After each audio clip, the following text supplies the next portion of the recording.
এই মুহূৰ্তত লৈ আহিছে এটা ডাঙৰ খবৰ পাকিস্তানৰ হৈ চোৰাংচোৱাগিৰি পাকিস্তানৰ চোৰাংচোৱা ইউটিউবাৰ জ্যোতি মালহোত্ৰা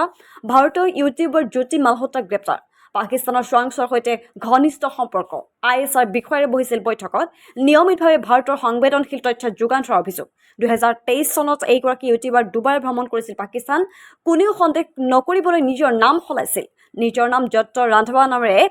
হোৱাটছএপ টেলিগ্ৰাম স্নেপচেটৰ দৰে এপ ব্যৱহাৰ কৰিছিল এই এপৰ জৰিয়তে পাকিস্তানী চোৰাংচোৱাৰ সৈতে কথা পাতিছিল জ্যোতি তাৰ পিছতে ধৰা পৰিল জ্যোতি মালহোত্ৰাৰ লগতে আন 6গৰাকী নাগৰিককো গ্ৰেপ্তাৰ কৰিছে পাকিস্তানৰ চোৰাংচোৱাগিৰি কৰাৰ অপৰাধত পুনৰ জনাইছো পাকিস্তানৰ হৈ চোৰাংচোৱাগিৰি কৰা ভাৰতৰ জ্যোতি মালহোত্ৰা গ্ৰেপ্তাৰ পাকিস্তানৰ চোৰাংচোৱাৰ সৈতে ঘনিষ্ঠ সম্পৰ্ক ISR বিষয়াৰে বহিছিল বৈঠকত নিয়মিতভাৱে ভাৰতৰ সংবেদনশীল তথ্য যোগান ধৰিছিল জ্যোতিয়ে